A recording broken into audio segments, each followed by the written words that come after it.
Permisi Pak, boleh minta waktunya sebentar buat wawancara tentang pra-UKK.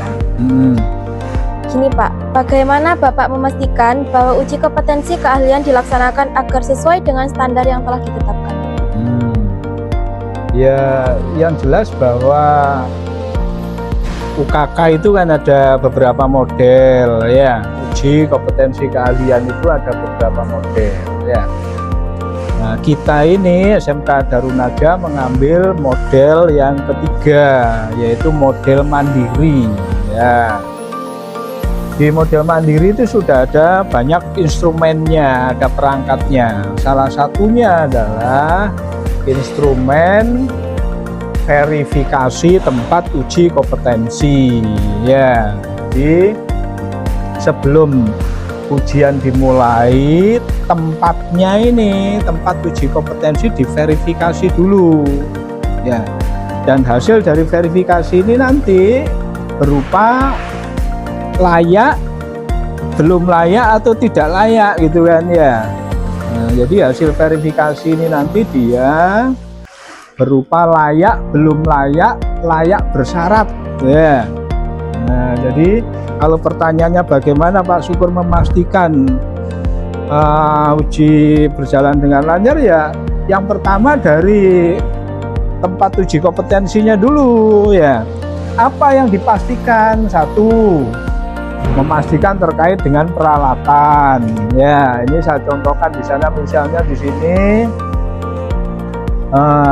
laptop, alat tulis, tinta, stiker, kemudian pakaian kerja, alat pemadam kebakaran, obat-obatan, apometer, obeng, mesin jahit high speed, misalnya alat ukur tubuh, mesin penyelesaian atau mesin overlock ini. Jadi ya Pak Syukur memastikannya melalui lembar verifikasi TUK itu. Di sini ada semua sudah. Makanya Pak Syukur ini melihat nih satu-satu ya. Ini tadi kan baru tanya ini mana alat pemadam kebakaran. Loh, sudah ditunjukkan tadi bahwa di lab ini ada alat pemadam kebakaran ya. Terus di lab ini adakah obat-obatan kotak P3K misalnya? Tadi sudah ditunjukkan ada obat P3-nya, obat P3K-nya ya. Nanti obeng, alat mesin jahitnya mana? Mesin jahit sudah kelihatan tuh, mesin jahit high speed gitu ya. Dan semuanya dipastikan itu alat, kemudian bahannya. Nih sudah ada bahan-bahan di sini ya. Bahan-bahannya juga harus dipastikan tersedia ada bahan-bahannya gitu ya. Kainnya, benangnya, apa semuanya sedia apa enggak. Terus kondisi ruangan nih ventilasinya seperti apa, listriknya, tegangannya seperti apa, cahayanya seperti apa, bangkunya seperti apa, itu dipastikan semuanya ya. Nah, kemudian sampai pada penguji. Nah, jadi kalau di UKK mandiri ini penguji itu ada dua, penguji internal sama penguji eksternal. Penguji internal itu gurunya, guru yang sudah sertifikasi. Makanya di sini ditanya syarat penguji internalnya guru itu mengampu pendidikan pelajaran busana ya. Kan tidak mungkin orang TKJ jadi penguji busana, kan tidak mungkin. Jadi syaratnya adalah di sini sudah ada semua ya. Kemudian pengalaman mengajar sekurang-kurangnya 3 tahun. Pendidikan minimal S1 ya. Kemudian S1 desain busana gitu ya.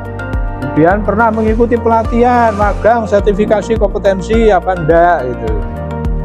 Terus penguji eksternalnya siapa penguji eksternalnya gitu. Ya, siapa penguji eksternalnya gitu. Ya, pengalamannya, pendidikannya, kemudian mendapatkan penugasan atau enggak dari perusahaannya gitu. Jadi dengan alat ini nanti akan muncul, oh ternyata peralatannya sudah sesuai, oh ternyata bahannya sudah sesuai, oh ternyata pengujinya sudah sesuai, maka rekomendasinya tempat uji kompetensi ini layak, belum layak, atau layak bersyarat. Gitu ya cara memastikannya ya, sehingga kemudian kalau tempat uji kompetensinya sudah pasti, maka proses ujiannya ya sudah pasti berjalan dengan lancar. Ya, yes. Itu. Ya, terus ada lagi Pak satu. Bagaimana cara memastikan bahwa uji kompetensi keahlian relevan dengan kebutuhan industri dan masyarakat?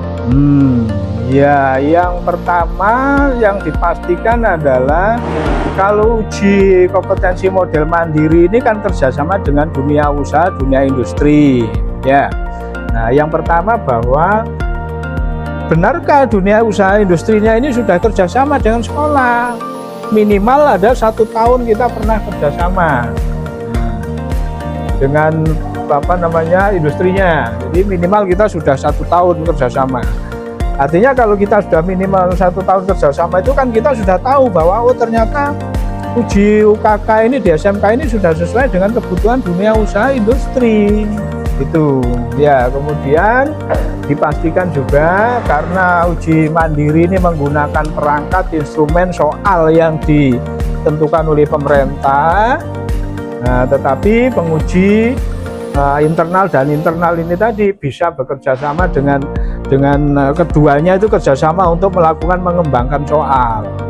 Nah, maka ini kan juga dikembangkan tadi, mana tadi gurunya tadi?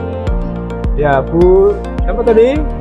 Ini kan dikembangkan ternyata oleh pengujinya. Jadi dinyatakan tadi bahwa penguji eksternal menginginkan modelnya ada begini gitu, ditambahkan. Itu kan artinya bahwa Pak Syukur memastikan bahwa apa yang dikerjakan sesuai dengan kebutuhan dunia usaha, industri dan masyarakat. Dipanjangkan Pak. Dipanjangkan, berarti yang minta dipanjangkan itu kan studinya toh. Nah, terus kenapa dia minta begitu? Nanggung kata studinya. Nanggung gitu sekalian karena ini pesantren. Gitu, Ah. sekalian gamis gitu. Nah. Untuk desainnya itu tidak merubah desainnya yang ada. Cuman ukurannya. Panjang bajunya. Nah, begitu ya. Jadi bagaimana memastikan bahwa yang dikerjakan ini sesuai dengan kebutuhan dunia usaha, dunia industri. Nah, ini terbukti ternyata kebutuhan dunia usaha, kebutuhan masyarakat pondok pesantren ukurannya tidak segini gitu. Ukurannya dipanjangkan kan gitu. Nah, jadi dipanjangin berapa senti? Untuk teknik itu kan panjangnya sekitar 90 cm. Dijadikan 100-200. Nah, itu terbukti kan. Jadi menjawab pertanyaannya bukan cuma Cak Syukur yang jawab. Jadi di sini sendiri pengujinya menjawab bahwa berdasarkan usulan dari dunia usaha, melihat pada kebutuhan masyarakat di pondok, tunik jadi gamis gitu, karena di pondok